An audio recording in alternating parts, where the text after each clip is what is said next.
नमस्कार साथियों, हर सप्ताह की तरह आज के कार्यक्रम में उपस्थित एफपीओ एवं कोऑपरेटिव सोसाइटी के सदस्यों का हम दिल से स्वागत करते हैं।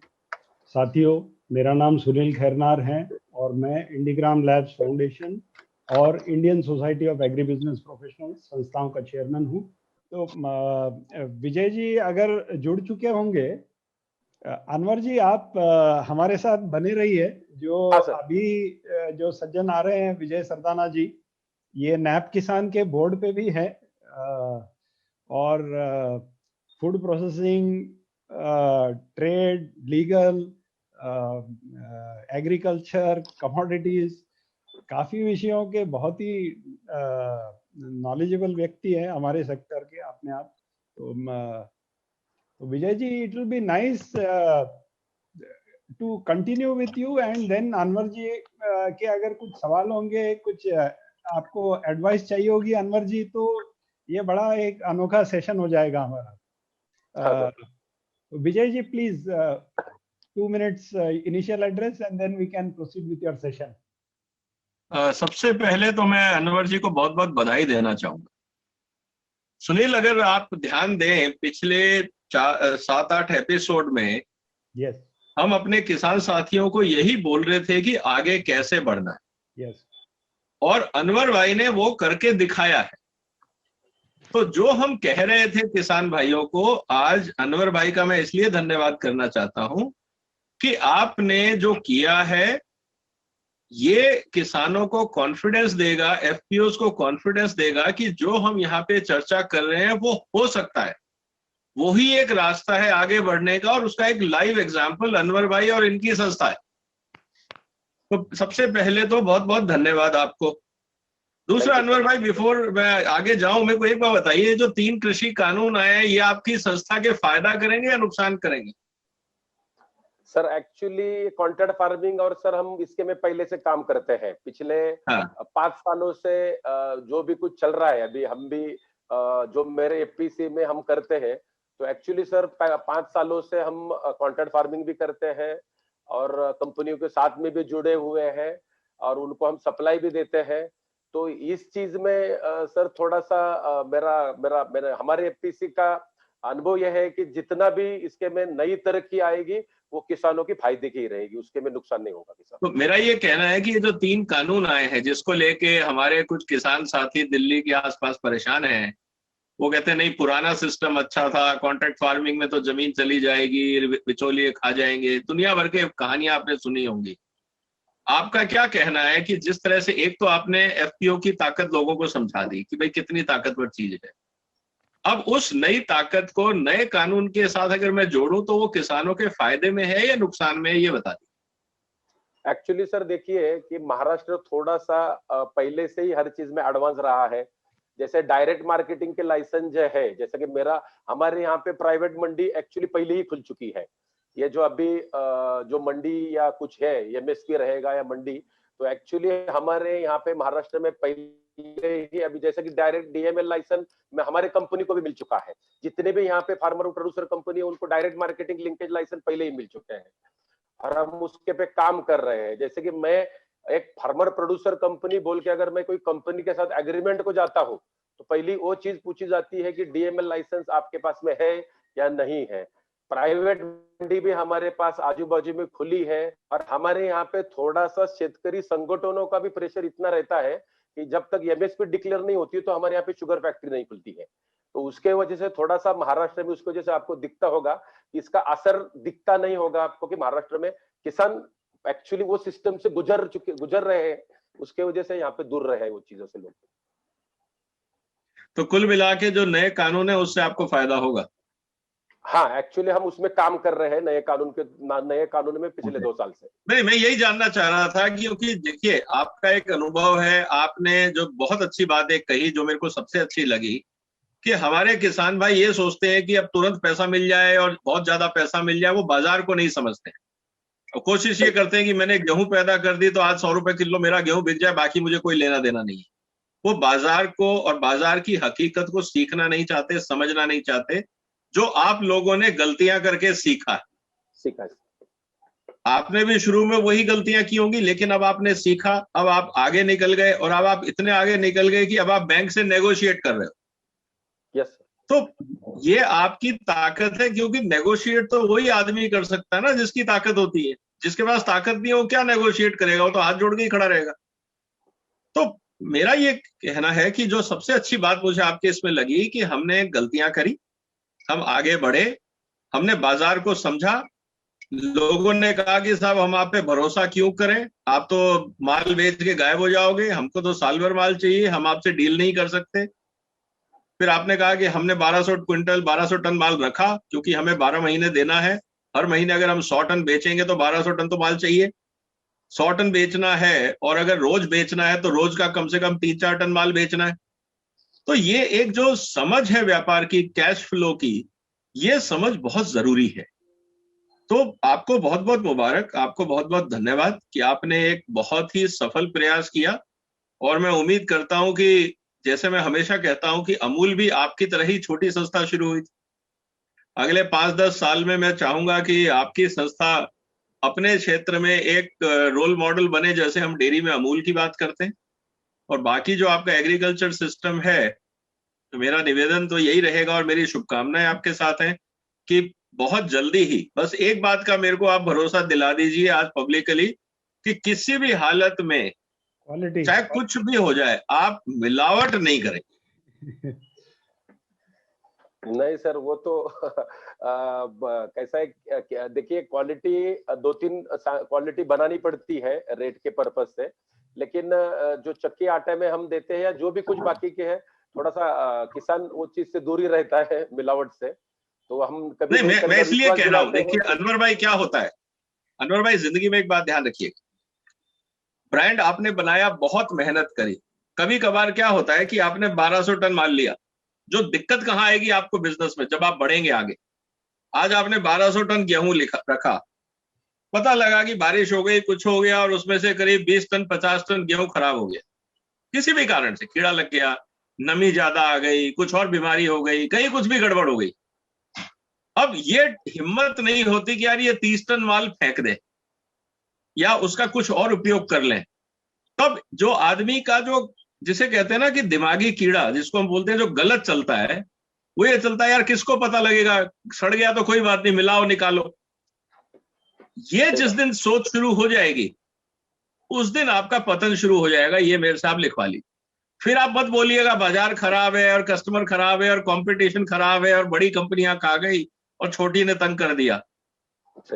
इस बात को दिमाग में आपको रखना पड़ेगा कि बाजार में उतार चढ़ाव आएंगे, चीजें खराब होंगी, लेकिन हमारी क्वालिटी में हम सामने सप्लायर को ये बोल देंगे, बायर को, कि भाई साहब मेरे पास इस बार 100 टन में नहीं दे पाऊंगा, मैं 80 टन दे पाऊंगा, क्योंकि 20 टन मेरा माल खराब हो गया है और वो मैं खराब माल आपको नहीं दूंगा। तो 20 टन का आप कहीं और से इंतजाम कर लीजिए, 80 में दे रहा हूं और अगले महीने से वापस मैं 100 आपको दे दूंगा। इस दिन आप ये ईमानदारी से बाजार को कहने लग जाएंगे, लोगों का भरोसा आप पे कई गुना बढ़ जाए। Sure sir. तो ये बात भी हमें समझनी पड़ेगी कि जैसे आपने कहा कि आटे की माल में गड़बड़ होती है, तो वहां का स्टाफ बता देता है कि सर आज आटे में टेस्ट ठीक नहीं था या सब्जी में टेस्ट ठीक नहीं था। अभी आपने खुद बताया, कैंटीन में जो लोग खाना खाते हैं वही बता देते हैं कि साहब आज मामला ठीक नहीं है।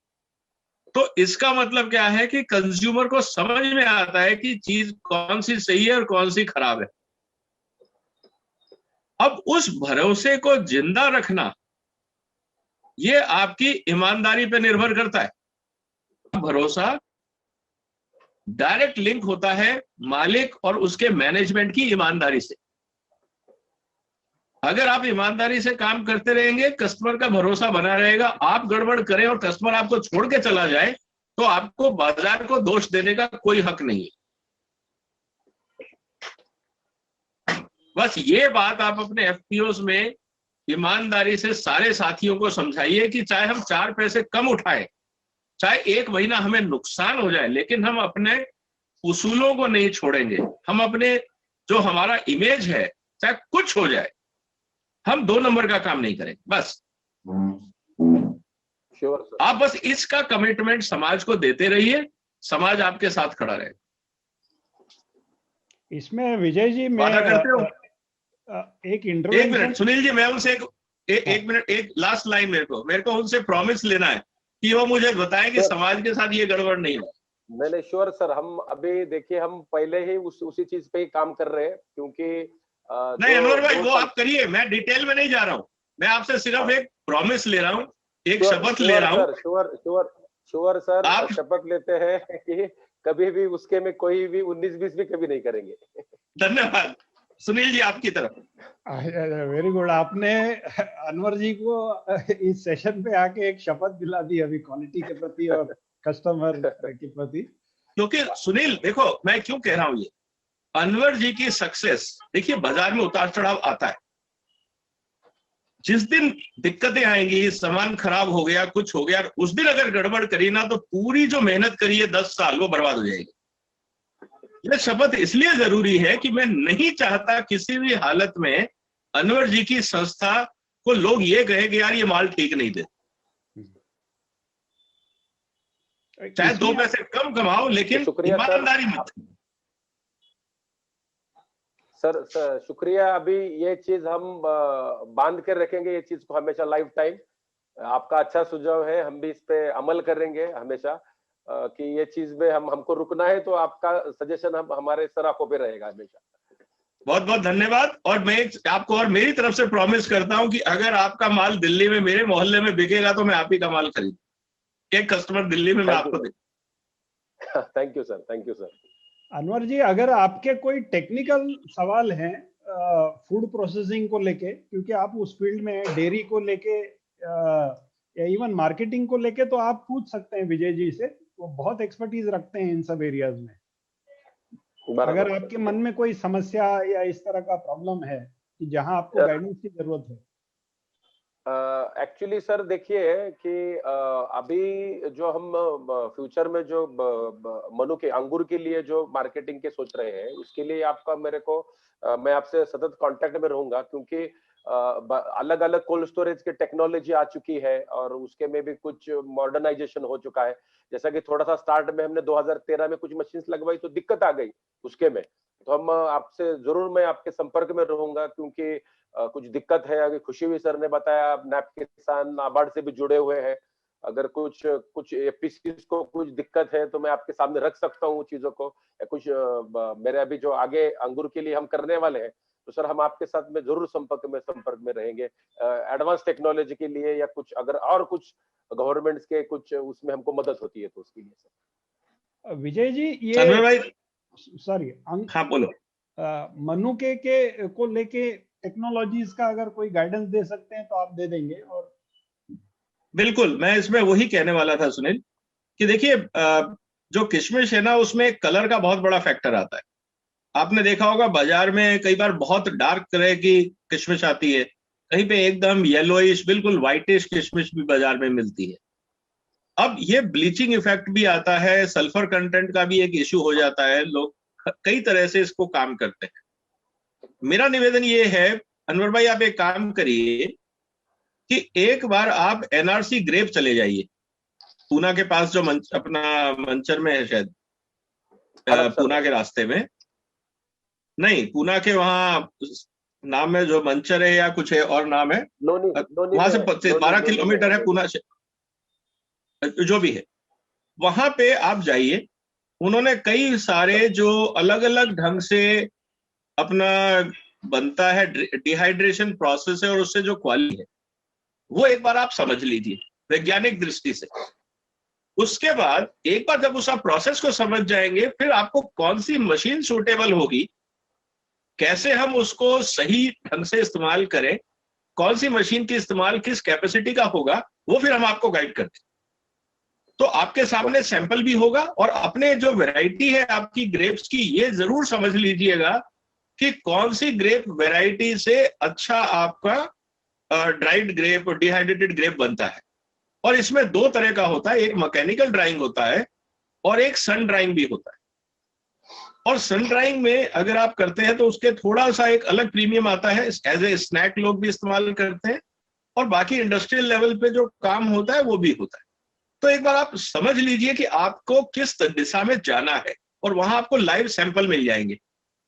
एक बार आप ये तय कर लें और फिर आगे जो जरूरत होगी वो देखिएगा। साथ ही साथ मेरा निवेदन रहेगा कि जो आपका ड्राइड ग्रेप्स है उसके मार्केट अलग अलग है। एक तो एज ए ड्राई फ्रूट जो हम डायरेक्ट स्नैक के रूप में खा सकते हैं, दूसरा बेकरी इंडस्ट्री में बहुत जाता है।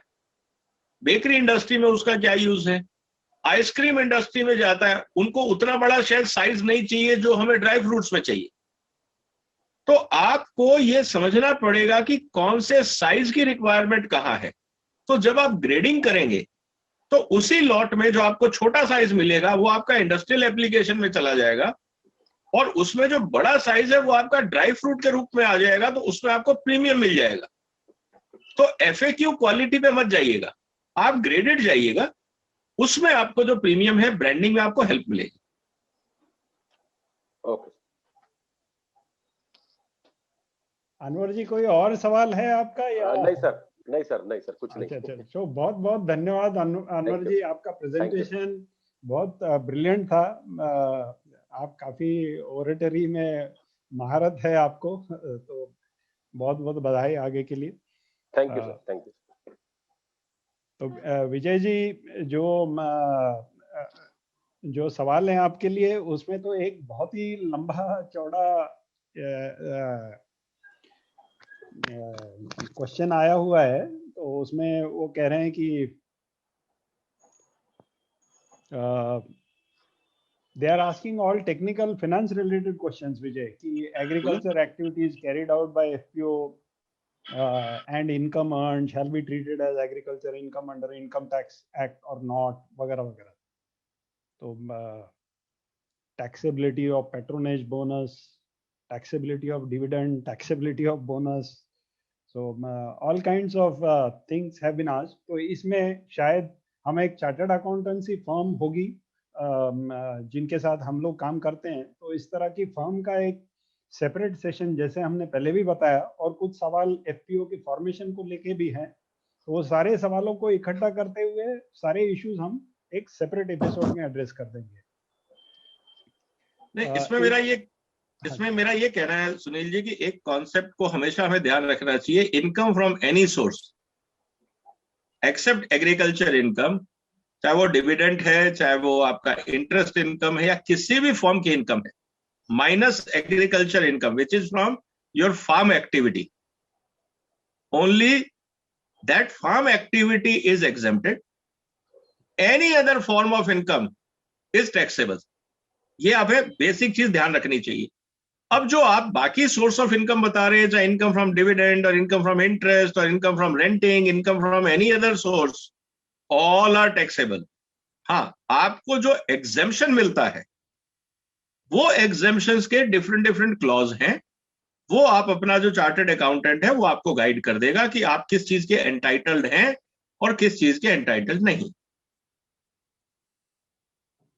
एक सवाल है जिसमें काफी अलग अलग कमोडिटीज क्लब कर दिए गए हैं, तो रिक्वेस्ट किया जा रहा है कि to give information on marketing of jaggery, turmeric, whole wheat के बारे में, और ये फ्लोर के बारे में तो अभी अनवर जी ने बता दिया, मेज एंड वेजिटेबल्स, ये सारा कुछ एक एफपीओ करता है, तो पूछ रहा है कि इनके मार्केटिंग में आप गाइडेंस दीजिए।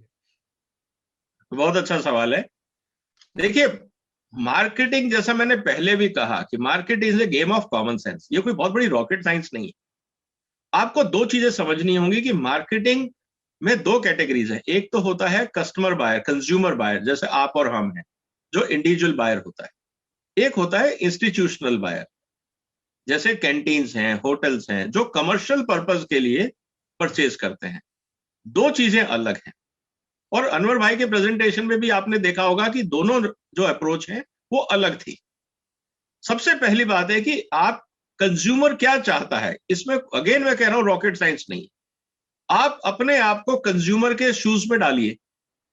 अगर आज आपके सामने जैगरी आई, आप एफपीओ हो, आपकी एफपीओ है मान लिया, लेकिन जब आप जैगरी एक आम आदमी को बेचना चाहते हो तो आप उसमें क्या चाहते हो? क्या जैगरी गंदी दिखनी चाहिए? उसकी पैकेजिंग कैसी होनी चाहिए? आप क्या चाहते हो? आप चाहते हो कि जैगरी अच्छी हो, आप चाहते हो ढंग से पैकिंग हो, उसमें मक्खियां ना बैठी हो, उसमें मिट्टी तिनके ना चिपके हुए हों, आपकी एक्सपेक्टेशन होगी ना, जैसा आप चाहते हो वैसा ही हर कस्टमर चाहता है। तो मार्केटिंग अलग नहीं होती। दुख मुझे उस बात का होता है कि जब हम खुद तो चाहते हैं, बहुत अच्छी बात, कि मुझे ये सब चीजें अच्छी मिलनी चाहिए और रीजनेबल रेट पे मिलनी चाहिए, लेकिन जब हम बेचने जाते हैं तो हम गंदी चीज प्रीमियम पे बेचना चाहते हैं। ये सोच गलत है। तो जैसे आप खुद ऐसे जैगरी एफपीओ मैनेजर्स आपके मेंबर खरीदना चाहते हैं, वही क्वालिटी, उसी साफ सफाई का काम आप कस्टमर को दीजिए। चाहे अब आप आटा बेचना चाह रहे हैं, गेहूं बेचना चाह रहे हैं, चावल बेचना चाह रहे हैं, तेल बेचना चाह, जो भी आप बेचना चाहते हैं, पहला थंब रूल आपका ये होना चाहिए कि आप क्या चाहते हैं, आप कैसे चाहते हैं। क्या जो आप बेच रहे हो, आपका परिवार, आपके दोस्त, आपका घर पे, आप उस क्वालिटी से खुश हो या नहीं हो? क्या आप उस पैकिंग से खुश हो या नहीं हो? क्या जिस तरह से वो प्रोडक्ट बाजार में ऑफर किया गया वो खुश है या नहीं है? अगर आप खुश नहीं हो तो आप ये समझ लीजिए कि बाजार में आप फेल हो जाओगे।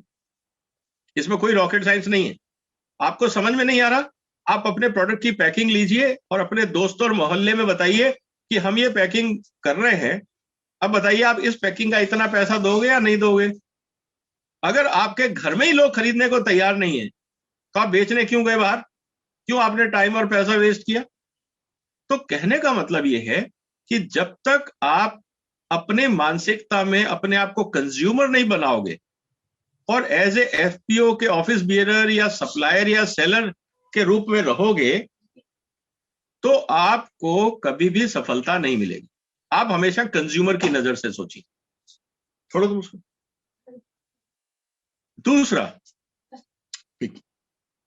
दूसरा उसमें सबसे इंपॉर्टेंट चीज आती है इंस्टीट्यूशनल बायर को लेकर। जो इंस्टीट्यूशनल बायर है उसकी आपको जरूरत समझनी होगी, क्योंकि उसको कमर्शियल पर्पस के लिए खरीदना है। वो आपको प्रीमियम ज्यादा नहीं दे सकता क्योंकि उसको रोज का 1 टन माल खरीदना है। अगर वो आपको 1 रुपया भी फालतू देता है,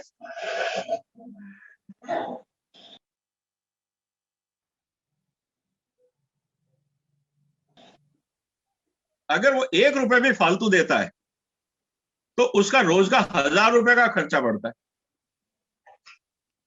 30 दिन में 30,000 रुपए, साल भर में 3.5 लाख रुपए, वो आपको 1 रुपए भी फालतू नहीं देगा।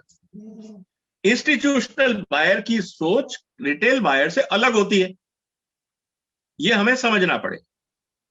तो इसीलिए, और प्लस उनकी क्वालिटी रिक्वायरमेंट, उनके सर्विस रिक्वायरमेंट, क्योंकि वो दूसरों को सर्व कर रहे हैं तो वो आप पे जिम्मेवारी डालेंगे कि आप हमें फॉलोइंग टेस्टिंग दो, क्योंकि वहां पे कानून आ जाता है, वहां पे ऑडिट आता है, वहां पे आपको पेपर वर्क भी पूरा रखना होगा, क्वालिटी सिस्टम भी पूरे रखने होंगे, क्योंकि अगर कल को कहीं गड़बड़ हो जाती है तो वो सारे कागज आपके लिए काम आएंगे इन्वेस्टिगेशन में कि गड़बड़ क्यों हुई और किस लिए हुई।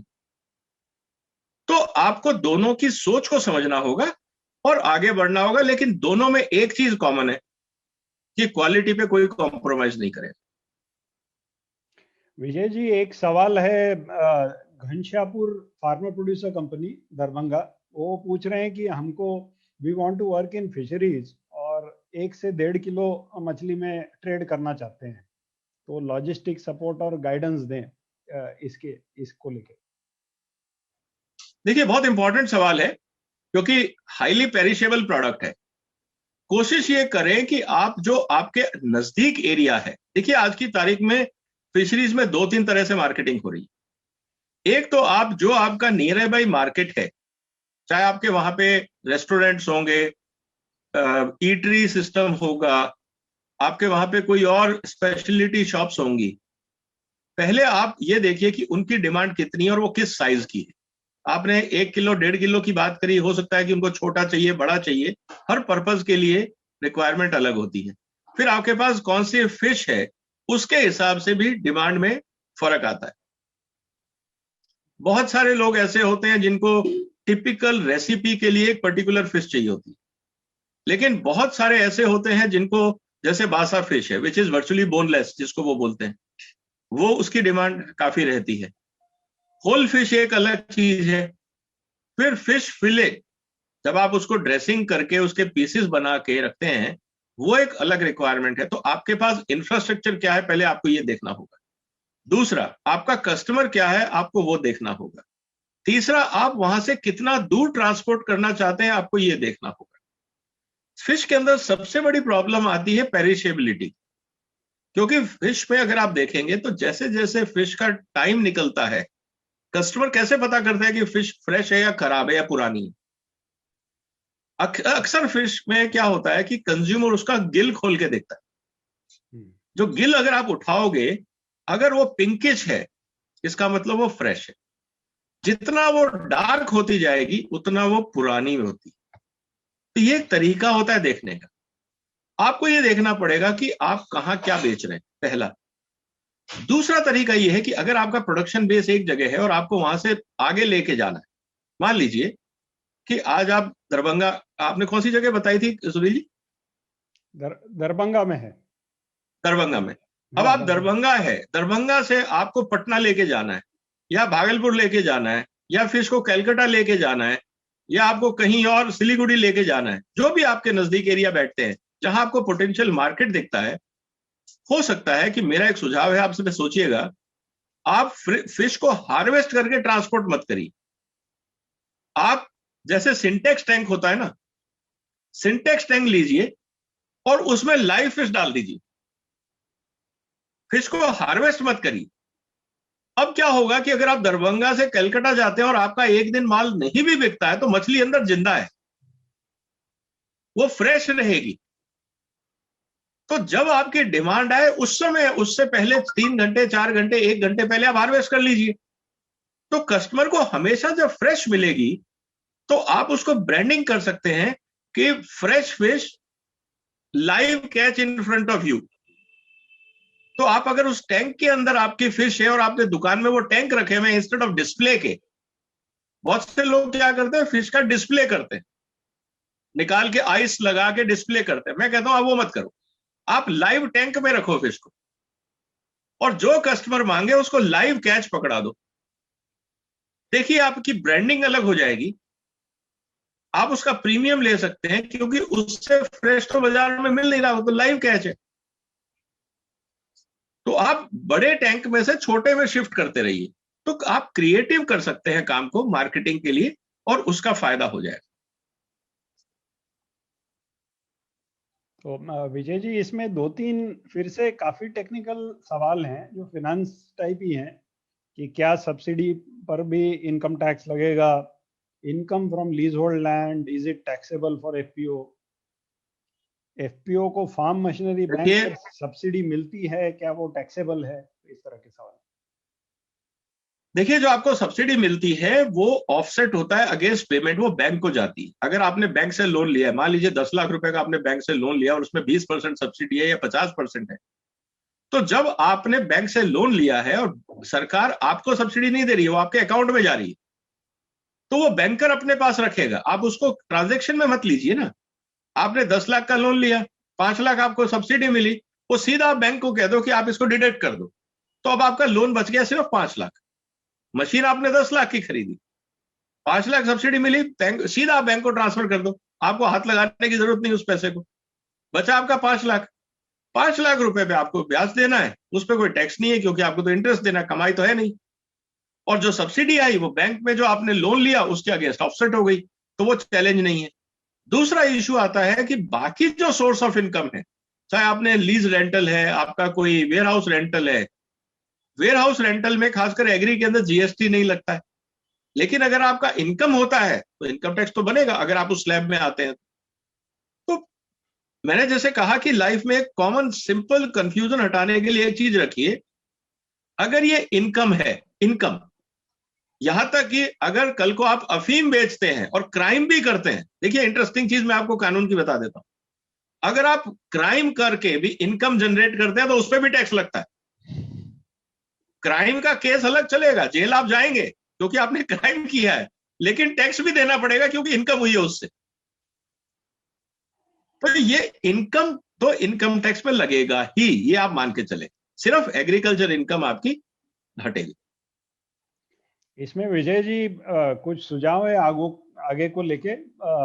ये कहा जा रहा है कि एक एपिसोड एग्री बिजनेस पे अरेंज कीजिए, तो एग्री बिजनेस का फ्यूचर क्या है ये भी किसी ने पूछा है। तो एग्री बिजनेस मेरे ख्याल में जो एफपीओज हैं उनके माइंड में एक उसका नेबुलस मैं डेफिनेशन है। मैं सुनील जी थोड़ा और इसको रिफाइन करूंगा, हम जरूर करेंगे, अच्छा सुझाव है। हाँ जी, एग्री बिजनेस बहुत वाइड है।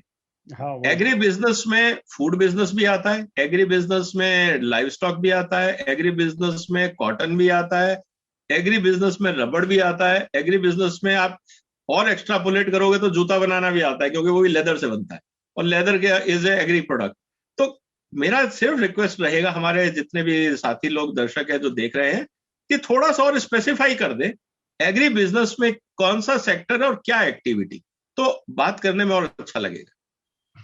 तो आपके सेशन के लिए एक और सवाल भेजा है किसी ने, हालांकि वो नाफेड के लिए भी है, आपके लिए भी है। तो वो कह रहे हैं कि हम 8 एफपीओज हैं, मतलब 6-7 हजार मेंबर हैं, हॉर्टिकल्चर और लाइफ स्टॉक में काम कर रहे हैं। तो बोल रहे हैं कि मार्केट लिंकेजेस में हमें आप हेल्प कीजिए, मार्केट लिंकेजेस ऑफ आउटपुट और एग्री इनपुट में भी। लोकेशन कहाँ है इनका?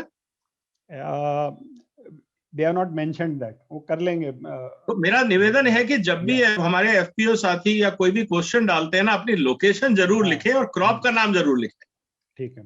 जनरल क्वेश्चन से हमें समझ में नहीं आता कि आपका समस्या किधर है।